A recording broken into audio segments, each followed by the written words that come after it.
La Tierra presenta unas cualidades excepcionales en comparación con otros planetas. Contiene agua, atmósfera, territorios templados y un fenómeno aún más insólito, la vida, desplegada en innumerables variantes. Parece que esta riqueza y esta diversidad hayan existido siempre.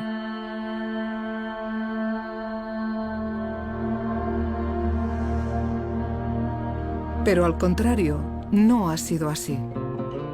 Desde que nació, fuerzas titánicas procedentes del exterior y del interior han cambiado muchas veces la fisonomía de la Tierra. De vez en cuando, la naturaleza nos recuerda la existencia de estas fuerzas y de sus devastadores efectos.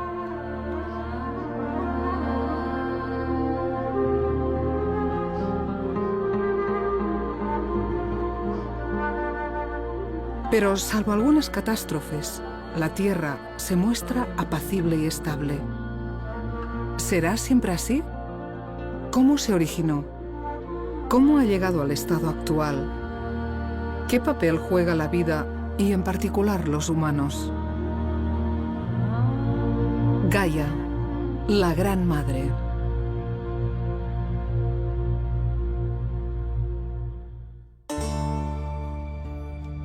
Todas las culturas han venerado la Tierra de una u otra manera. La Tierra es la Gran Madre, protectora y fecunda, origen de nuestro mundo. En la mitología griega, la diosa Gaia era la personificación de la madre naturaleza. La vemos representada en esta pieza de cerámica.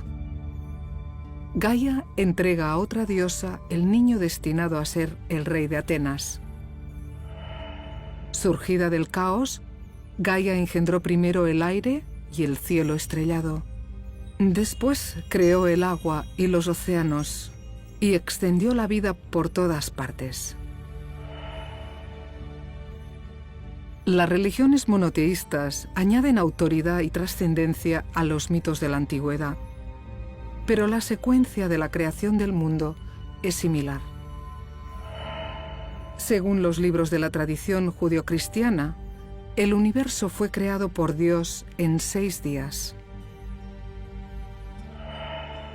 El primer día creó la luz.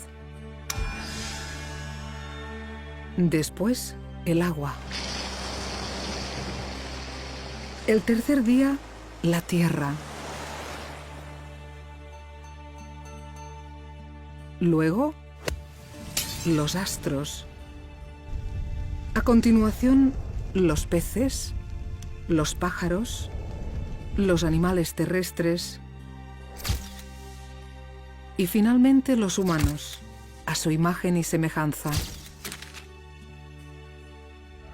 En un intento modernizador, en el siglo XVIII, el obispo irlandés James Ussher intentó precisar el día de la creación divina. Ussher dijo que la Tierra surgió el 23 de octubre de 4004 a.C.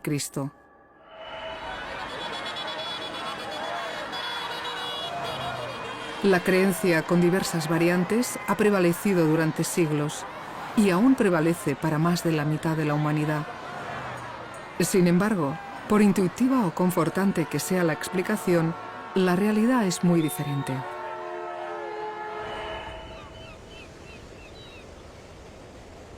Estamos en el Cap de Creus, en el extremo nordeste de Cataluña, una región de una gran y abrupta belleza. Son unas de las rocas más antiguas que afloran en este país. La tierra se exhibe aquí con cruda naturalidad. La diversidad geológica, son rocas de diferentes composiciones, aporta una sorprendente variedad de colores.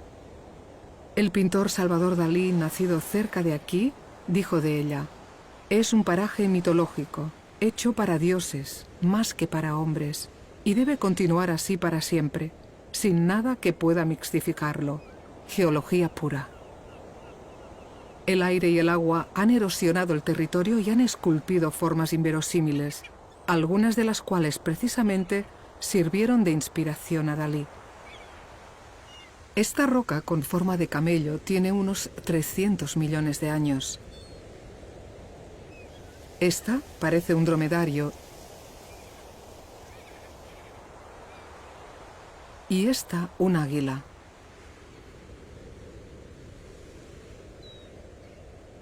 Son el resultado de un proceso gradual en el que el tiempo ha jugado y continúa jugando un papel fundamental. He aquí un paisaje igualmente revelador, el llamado Siccar Point, unos acantilados que hay en el este de Escocia. En el siglo XVIII, el naturalista James Hutton se dedicó a investigarlos. Hutton, de formación humanística, heredó unas tierras de pasto cercanas que le dieron la oportunidad de curiosear las intrincadas formaciones de la costa. La investigación le llevó a la conclusión de que las rocas de estos acantilados eran el producto de una serie de procesos muy lentos que se desarrollaron en un tiempo que se contaría por decenas de millones de años. Actualmente sabemos que la cifra es muy superior, pero la idea de un tiempo geológico mucho más dilatado que el tiempo humano resultará decisiva para comprender la evolución de la Tierra. Hutton también pensaba que la Tierra era una especie de gran organismo vivo. Estudiarlo, pues, correspondería a los fisiólogos, o sea, a los que estudian las funciones de los seres vivos. A este superorganismo se le ha dado el nombre de Gaia, como no podía ser de otro modo. Modernamente ha dado lugar a una teoría científica respetada. Miradas con curiosidad científica, las rocas exhiben su pasado. Hutton descubrió que la historia de la Tierra no está escrita en ningún libro sagrado, sino en la misma Tierra.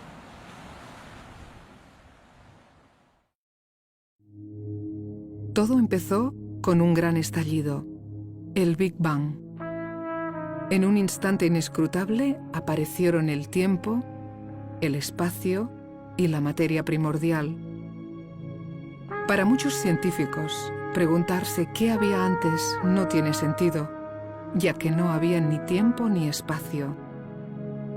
El astrofísico inglés Stephen Hawking dice que es como preguntarse qué hay al norte del Polo Norte. Durante los primeros minutos del Big Bang surgieron los primeros elementos químicos, el hidrógeno, luego el helio, el litio, la gravedad y la energía nuclear regían el escenario. De vez en cuando, la materia se agrupaba formando estrellas. Algunas se desintegraban y dispersaban de nuevo la materia. Otras se agrupaban formando galaxias. Como nuestra galaxia, la Vía Láctea reúne cientos de millones de estrellas, una de las cuales es nuestro Sol. Alrededor de aquel Sol primigenio se formaron unos 20 cúmulos de materia hirviente llamados protoplanetas. Con el tiempo, uno de estos protoplanetas sería la Tierra. Bombardeado repetidamente por otros cuerpos, fue aumentando de tamaño. La bomba más gigantesca y la más grande que haya caído jamás fue un astro del tamaño del planeta Marte. La parte más densa de la materia terminó absorbida. El resto dio lugar a la Luna. Aquel astro que engendró la Luna se conoce con el nombre de otra diosa, Theia.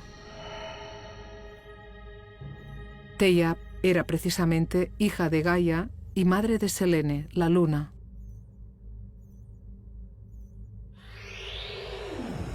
Hace unos 4.600 millones de años, la Tierra y el Sistema Solar quedaron modelados.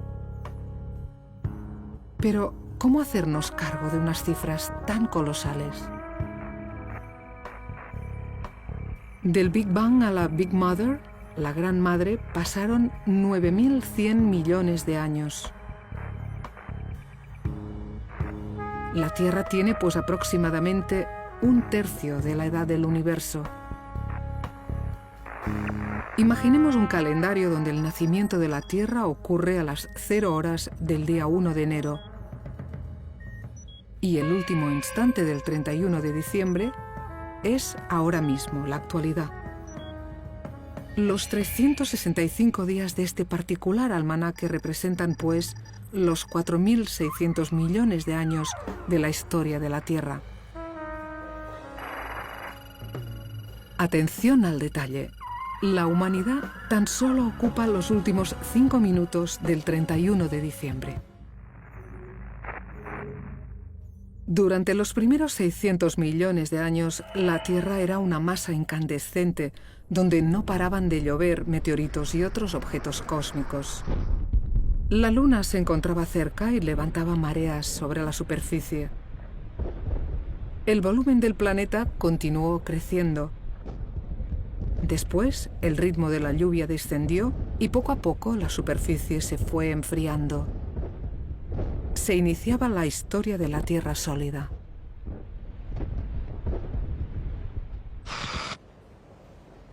Estamos en una de las sedes, la más nueva, del Museo de Ciencias Naturales de Barcelona.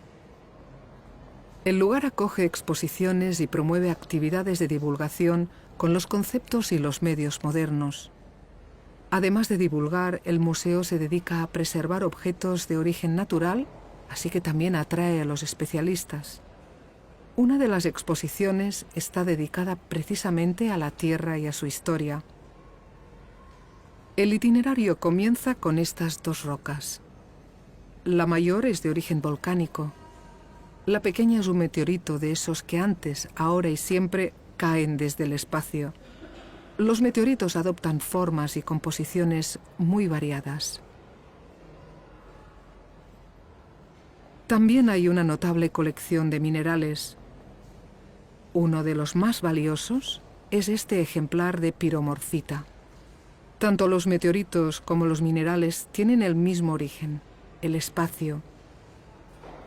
Pero unos son más bien feos, requemados y desfigurados de tanto vagar, y otros, en cambio, incubados durante millones de años bajo tierra, parecen hechos para ser admirados. El atractivo de estos minerales contrasta con el entorno donde se originaron, cuando la Tierra empezó a solidificarse. Era un planeta desolado en extremo. Muchos paisajes debían ser como los que actualmente se divisan en el planeta Marte. La época se conoce como Adeana, en referencia a Hades, el dios griego, otro nieto de Gaia, que presidía el mundo de los muertos. Pero de vez en cuando, la Tierra parecía enfurecerse.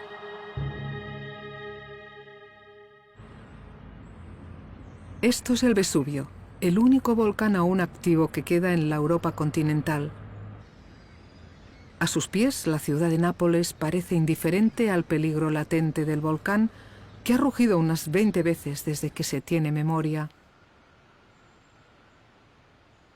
La erupción más conocida y la más dañina se produjo en el año 79 de nuestra era. El pintor francés Pierre-Jacques Boller, en el siglo XVIII, la representó de esta manera. Las nubes de gases venenosos y partículas incandescentes, así como los ríos de lava, arrasaron buena parte del territorio y, en particular, la ciudad de Pompeya. Sus habitantes quedaron atrapados por la ceniza y para la historia. Plinio el Joven, un historiador romano, fue testigo directo. Dijo, cuando volvió a clarear, los cuerpos estaban enteros, intactos. Vestidos tal como iban, por el aspecto, parecían más dormidos que muertos. Estos cuerpos representan como pocos la expresión del horror ante la naturaleza desatada.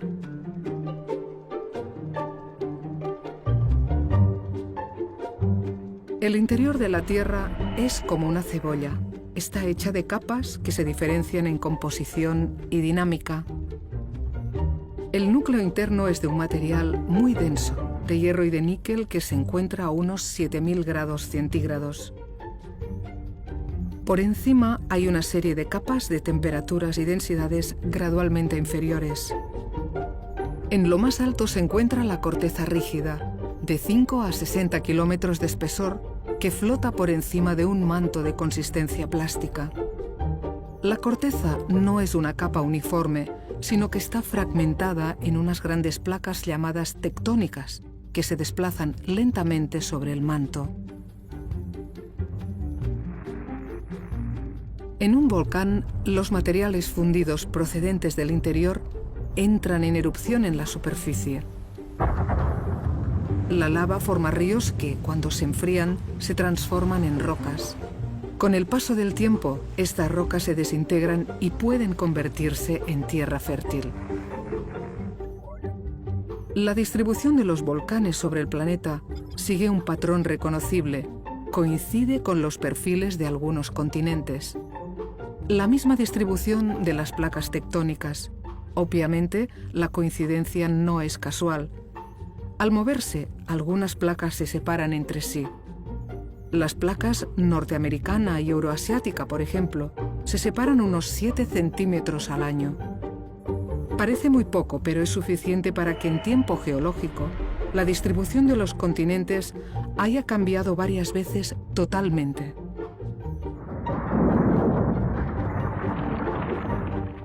Cuando llegan a colisionar, la placa de mayor densidad se sitúa por debajo de la placa más ligera, provocando que el margen se levante.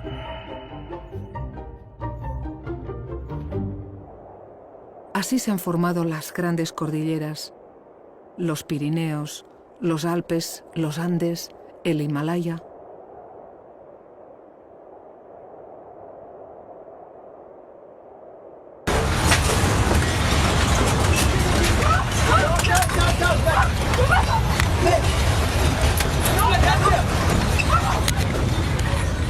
Otra consecuencia del movimiento de las placas tectónicas son los terremotos, uno de los fenómenos de origen natural potencialmente más destructivos.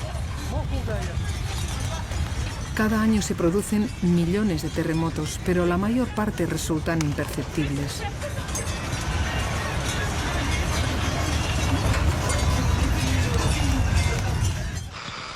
Unos 600 millones de años después de nacer, la masa de la Tierra era más o menos como la de ahora. Y también las dinámicas básicas que la conforman, las procedentes del espacio, cometas, meteoritos, radiaciones, y las del interior, el desplazamiento de las placas tectónicas. Sin embargo, la vida todavía tardaría mucho en aparecer. Faltaba un elemento esencial, el agua. Casi las 3/4 partes del planeta están cubiertas de agua. Como se preguntaba el escritor inglés Arthur C. Clarke, ¿por qué le llamamos tierra si en realidad es océano? El 98% del agua de la Tierra se encuentra en los océanos. Por tanto, es agua salada. El resto, la valiosa agua dulce, se encuentra en parte en el subsuelo. También hay agua retenida en los polos y en los glaciares, flotando en las nubes y en los cuerpos de los seres vivos. El 65% del cuerpo de una persona es agua. Toda la vida conocida depende del agua líquida.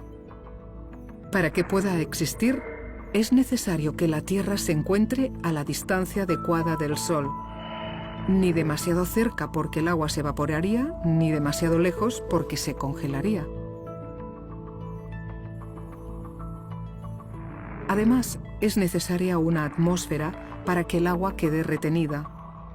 Estas condiciones se dieron unos 1000 millones de años tras su origen. Había una atmósfera compuesta básicamente de gas metano y anhídrido carbónico. Pero, ¿cómo apareció el agua? Durante un tiempo, la Tierra recibió lluvias de cuerpos externos excepcionalmente intensas. Se supone que el agua llegó en aquellos meteoritos insertada en forma de moléculas. No obstante, la teoría aún no se ha podido probar pese a ser una de las grandes metas de la exploración espacial. En relativamente poco tiempo, la Tierra quedó inundada. Los océanos de hoy en día contienen casi el mismo volumen de agua que el océano global inicial. Lo único que ha cambiado es su distribución.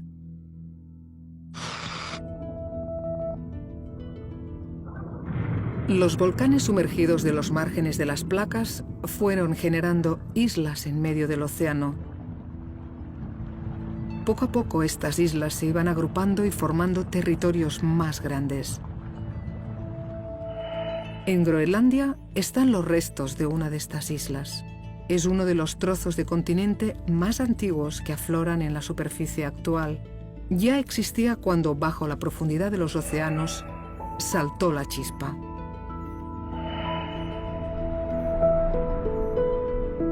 Una combinación de agua, gases y calor emitidos por los volcanes y moléculas complejas dio lugar a la vida. Se cree que las moléculas llegaron viajando a bordo de meteoritos, pero es una teoría aún más difícil de probar. Los primeros organismos unicelulares son las llamadas cianobacterias, también conocidas como algas verdeazuladas. El verde procede de la clorofila que contienen, que les permite alimentarse mediante la fotosíntesis. Combinando el anhídrido carbónico y la energía de la luz, obtienen hidratos de carbono y expulsan oxígeno. El éxito del procedimiento hará que con el tiempo se esparza por todo el planeta y ha permitido sobrevivir a las cianobacterias, como si la evolución no fuera con ellas. Las cianobacterias se encuentran por todas partes. En los océanos son los productores primarios del fitoplancton, que alimenta a muchos animales marinos. También las hay en el agua dulce, en las rocas de la Antártida e incluso en las rocas húmedas del desierto. Nos encontramos en el Seminario Diocesano de Barcelona, un lugar que, además de actividades religiosas, acoge un interesante museo de geología. El lugar está presidido por la idea de un creador supremo, pero en este museo se admite abiertamente el relato científico de la historia de la Tierra, sin que importe si el origen de todo se llama Dios o se llama Big Bang. Uno de los padres de la idea del Big Bang fue precisamente el cura belga Georges Lemaitre. Lemaitre no veía incompatibilidad en ser religioso y científico a la vez. Dijo: si un creyente quiere nadar, es mejor que lo haga como un no creyente. Análogamente, si un creyente quiere hacer ciencia, debe hacerla como un no creyente. El museo contiene una valiosa colección de holotipos. Un holotipo es un fósil tipo que sirve para describir cada nueva especie que se descubre. La categoría de holotipo de un fósil la otorga la Comunidad Internacional de Paleontólogos.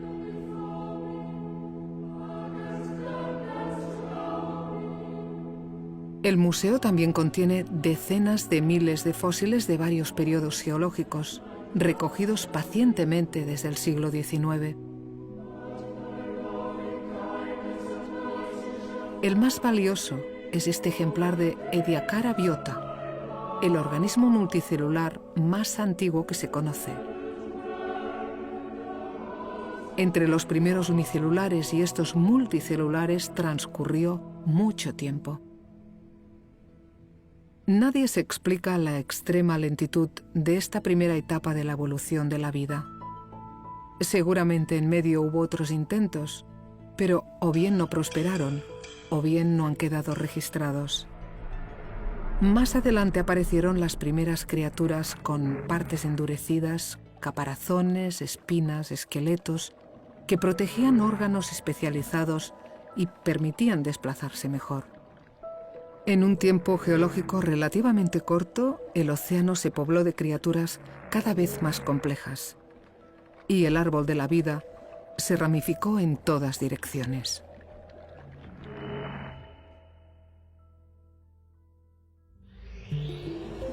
La vida será precisamente otra causa de transformación de la Tierra. La primera vez que se puso de manifiesto fue cuando las minúsculas cianobacterias la dominaban.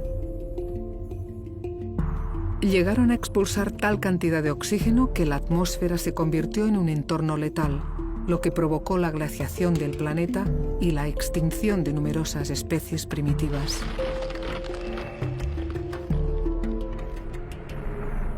Más adelante se produjeron otras glaciaciones globales.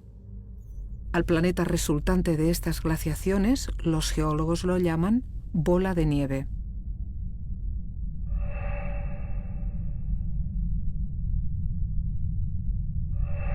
Los periodos gélidos se han alternado con los periodos tropicales. De hecho, los periodos tropicales han sido los predominantes. Hubo uno en el que se produjo una hecatombe descomunal. Estamos en la costa del País Vasco, cerca del pueblo de Zumaya. La zona es un geoparque, un entorno natural protegido y organizado para disfrute de excursionistas y en particular de geólogos. Los acantilados que se ven revelan una historia de unos 60 millones de años. Las capas duras se alternan con las capas blandas sedimentadas. Todas se originaron en las profundidades del mar. Una vez enterradas y transformadas en rocas, fueron desplazadas por la dinámica interna de la Tierra, en concreto cuando emergieron los Pirineos. Las rocas se elevaron hasta que quedaron expuestas a la erosión del mar. Algunas se elevan verticalmente y una junto a otra parecen conformar las páginas de un libro, del libro de la historia de la Tierra. Cada loncha, cada página representa el transcurso de unos millones de años de un pasado extremadamente lejano. No es extraño que el lugar atraiga la atención de geólogos de todas partes. En un entrante se puede apreciar una capa ennegrecida que revela un suceso muy significativo. Es la señal de la caída de un meteorito gigantesco, hace unos 65 millones de años, que tuvo repercusiones en todo el planeta.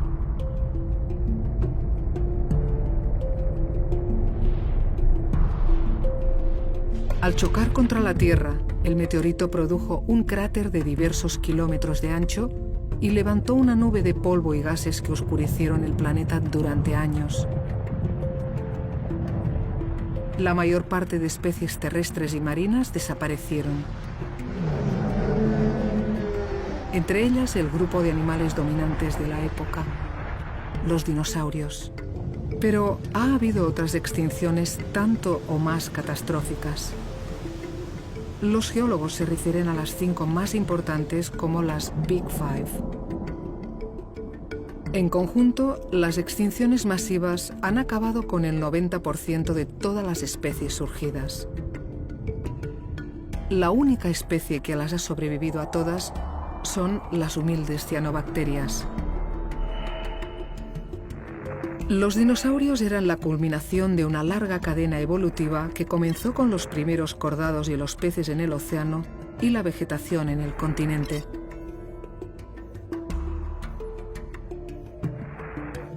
Cuando la atmósfera fue lo suficientemente gruesa y la capa de ozono lo suficientemente grande para reflejar las letales radiaciones solares, la vida se estableció en tierra. En poco tiempo, los reptiles se adueñaron de ella. La fórmula, una gran capacidad de adaptación al entorno más una fuerza física creciente. Los reptiles más feroces, los dinosaurios carnívoros, acabaron reinando, invencibles en la cabeza de la pirámide de los depredadores. Los pájaros son sus descendientes. En ausencia de los dinosaurios, los mamíferos, algunas especies de los cuales habían resistido la extinción, progresaron rápidamente. Mientras tanto, por debajo, las placas tectónicas continuaban su baile. Con el tiempo, habían llegado a modelar un único gran continente llamado Pangea, que se fue fragmentando. Primero, Pangea se escindió en 2 continentes. Abuelo de pájaro, predominaba el color verde. No había casquetes polares. Después, el Atlántico se abrió por completo.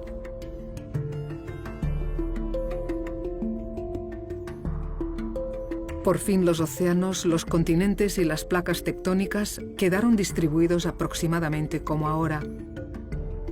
La cuna para una especie muy singular estaba a punto. En medio de África había unos mamíferos que ya empezaban a ponerse en pie y a adquirir conciencia. El primer homínido fue el Homo erectus. De sus descendientes, la única subespecie que le sobrevive es el Homo sapiens. Hace unos 70.000 años, un grupo de Homo sapiens, impulsados por el hambre o la curiosidad, se pusieron a caminar hacia el nordeste. Primero pisaron Oriente Medio. El Mar Rojo era más estrecho que ahora y llegaron a Asia.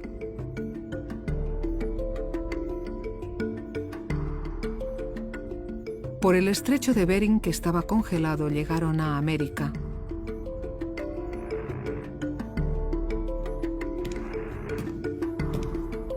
Estudios recientes apuntan que toda la humanidad actual proviene de unos 200 individuos que salieron de África. El hombre tecnológico, que se comunica mediante el lenguaje y que incluso pinta, ocupa apenas los últimos 2 minutos del almanaque.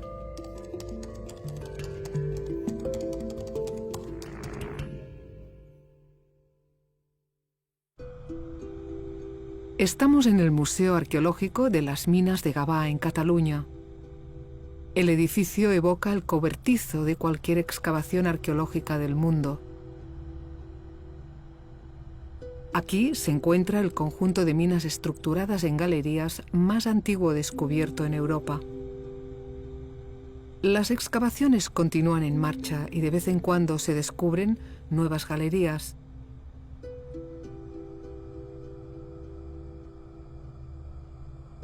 Durante más de 1000 años se extraía variscita, un mineral verdoso que se usaba en joyería y para intercambiarlo con otros bienes. Cuando un sector de una galería quedaba abandonado, se utilizaba de vertedero. De estos vertederos se han recuperado objetos diversos. Hay restos de entierros, objetos de uso cotidiano, herramientas y joyas, como este collar hecho de piezas de variscita.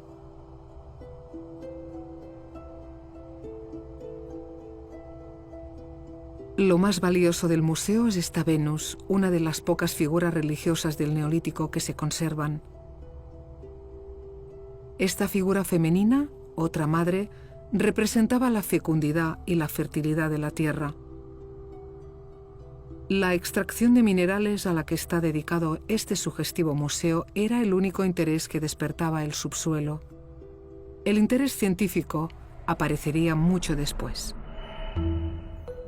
Durante el Renacimiento, hace tan solo 6 segundos del almanaque, cuando todo parecía hecho a la medida del hombre, Leonardo da Vinci se dedicó a estudiar los paisajes con su mirada artística y a la vez científica.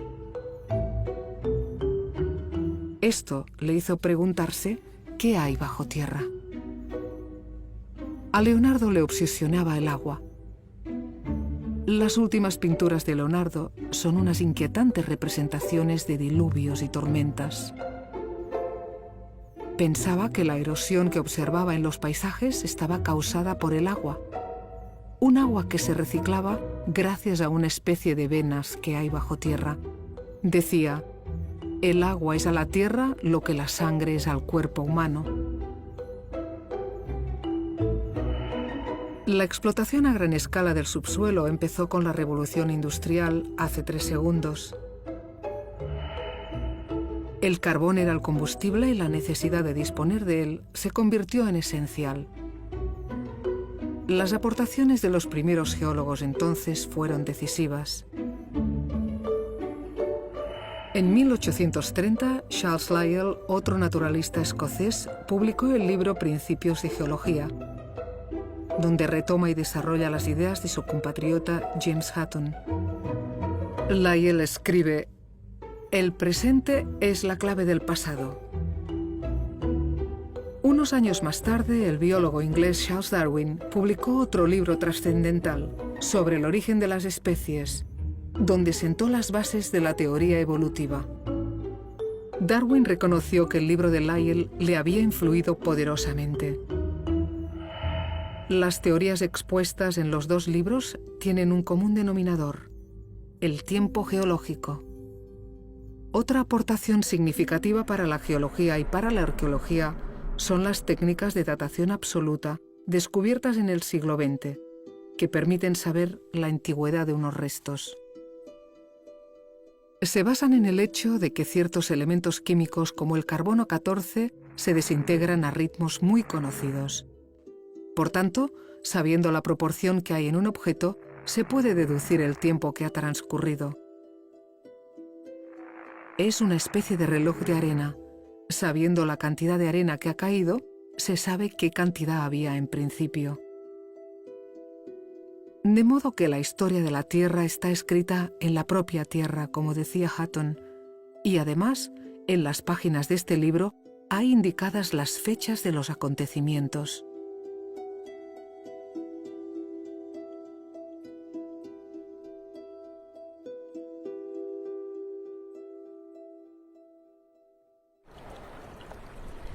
Estamos en la costa de Dover, en el sur de Inglaterra. Aquí se levantan unos formidables acantilados hechos de un material cálcico muy fino, una especie de yeso, formado por restos de organismos unicelulares sedimentados. Por efecto de la erosión, el material se desgasta y se desmorona a un ritmo de 1 centímetro por año, aunque a veces caen al mar bloques muy grandes. El lugar tiene un notable valor simbólico para los ingleses. Los acantilados blancos eran como fortalezas contra los invasores que amenazaban la isla. Actualmente bordean un puerto importante y una ciudad muy activa, presidida por las construcciones defensivas de entonces. Bajo el mar se encuentra el mismo material blanquecino, impermeable y fácil de excavar, lo que supone una apreciable ventaja en el momento de perforarlo. Por eso aquí está el túnel que conecta Inglaterra con Francia, uno de los túneles submarinos más largos del mundo. Ironías de la historia, el mismo material que se elevaba imponente contra los invasores, ahora por debajo facilita la entrada.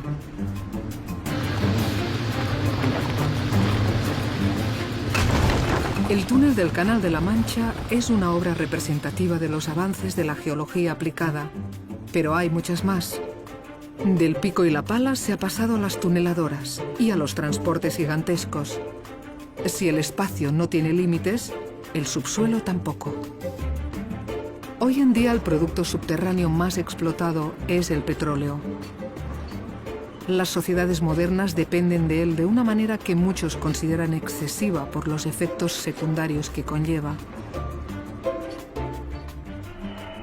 Los gases resultantes de la quema masiva de combustibles fósiles van a parar a la atmósfera creando una capa que retiene el calor. Entonces, el efecto invernadero provoca el aumento generalizado de las temperaturas. Todo está conectado. Este aumento de temperaturas podría acabar provocando una variación en la circulación de las corrientes oceánicas y, en consecuencia, un cambio climático similar a una glaciación de la mitad del planeta. Otra consecuencia del aumento térmico es la fusión del suelo que se encuentra congelado, el permafrost siberiano.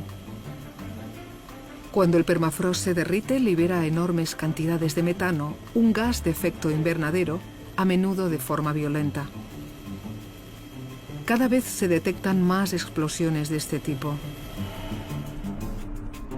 La dependencia de los combustibles fósiles también puede tener repercusiones en el interior de la Tierra. Por ejemplo, una técnica reciente denominada fracking consiste en bombear agua a alta presión en el subsuelo para que expulse el gas que contiene. Pero no está claro si el subsuelo se puede exprimir como una esponja sin consecuencias. El hecho es que las pruebas de los cambios climático y geológico provocados por los humanos se acumulan. Los dinosaurios tardaron unos cuantos días del almanaque en evolucionar y convertirse en los primeros depredadores terrestres. Pues bien, en apenas 2 minutos, unos frágiles mamíferos se han puesto a la cabeza de la pirámide y parecen decididos a depredar también todo lo provechoso que encuentran bajo tierra.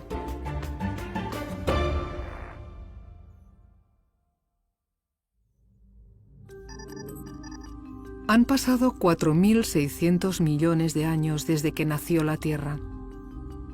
Actualmente se encuentra en un periodo de bonanza climática.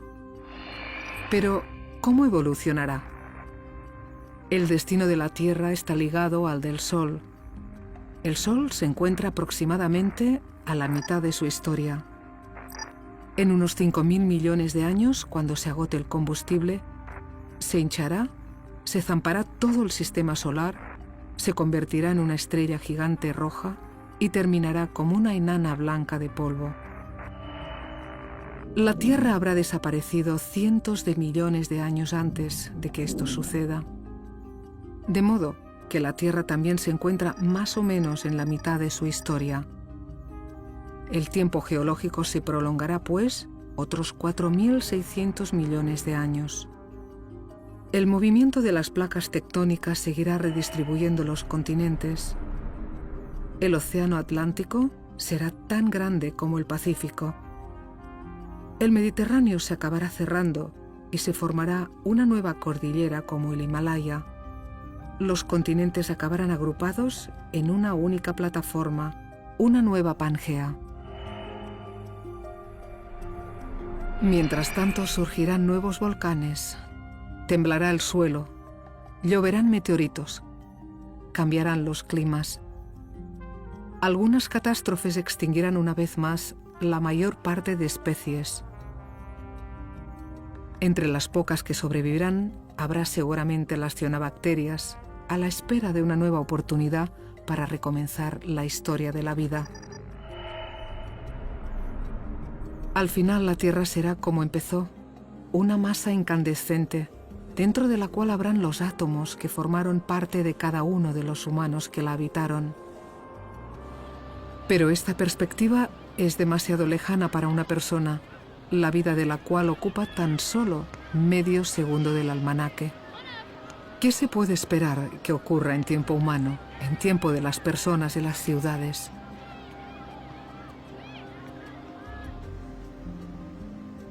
Estamos en Barcelona. Esta es la sede del Institut Cartogràfic i Geològic de Catalunya, la institución pública dedicada a estudiar y cartografiar el territorio catalán. La entrada está presidida por varios mapas. Este es el mapa geológico de Cataluña. Muestra los diferentes tipos de rocas y el tipo de contactos que hay entre ellas. También muestra las estructuras tectónicas como pliegues o fallas, los yacimientos fósiles, los recursos minerales.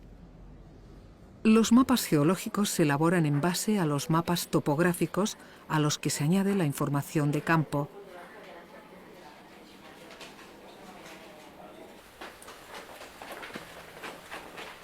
Esta es la sala del Institut donde se monitorizan los terremotos, el latido de la Tierra. Una red de estaciones de medida, una de ellas submarina, detecta todos los seísmos que se producen.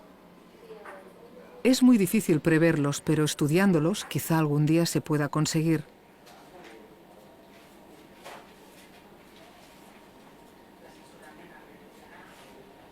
Las catástrofes geológicas no se pueden detener, pero se pueden mitigar sus efectos.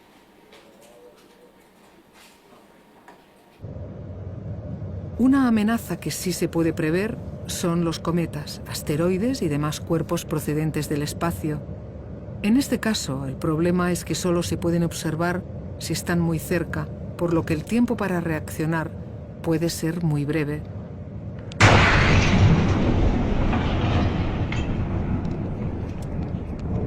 Actualmente hay programas de observación astronómica dedicados exclusivamente a vigilarlos. Las amenazas más probables que pueden afectar a la vida de una persona son precisamente las que se derivan de las actividades humanas. Para algunos expertos, el calentamiento global provocado por los humanos dará lugar a una época similar a la que había antes de ellos. La llaman la sexta extinción. Sea como sea, todo apunta a que el tiempo que queda para detener el calentamiento provocado se agota.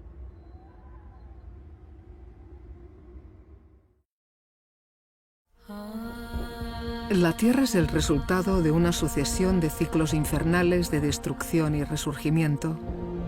Los meteoritos han abierto llagas muy profundas, pero a su vez han traído el agua y las semillas de la vida. En tiempo humano el fuego de los volcanes lo desmenuza todo, pero en tiempo geológico empodera la vida. De modo que, entre aparentes contradicciones, la historia de la Tierra parece apuntar en una dirección que favorece el avance de la vida. Hay más indicios que invitan a pensarlo. Por ejemplo, las diferentes densidades del interior, hecho que provoca que el planeta dé vueltas como una peonza y, como consecuencia, el ciclo natural de las estaciones, crucial para muchos seres vivos. Otra particularidad de la Tierra: a su alrededor hay un campo magnético que actúa como escudo ante ciertas radiaciones solares letales. Este campo magnético está producido por el abundante hierro que hay en el núcleo interior, que gira lubricado por el núcleo externo. Sin este escudo, la vida no podría existir. Se diría incluso que la extraordinaria diversidad geológica y biológica de la Tierra está hecha para atraer la atención de un cerebro despierto. Seguramente sin los colores de la naturaleza no habría arte, y sin una atmósfera transparente, la curiosidad científica no se habría despertado. Por eso hay quien piensa que el superorganismo Gaia, si es que se puede llamar así, tiene una misión: acoger a la vida y, en particular, a la vida inteligente. El caso es que este planeta privilegiado da síntomas de un desequilibrio provocado por la vida supuestamente inteligente que alberga. No sabemos las consecuencias de este desequilibrio, y quizá cuando se sepan sea ya demasiado tarde. Las futuras generaciones tienen el mismo derecho que nosotros de habitar un planeta saludable. Por eso sería necesaria más conciencia del tiempo geológico, y que la sostenibilidad y la biodiversidad del planeta sean unos activos valiosos dentro de la lógica de los mercados. Por madre y por grande, la Tierra merece nuestro respeto.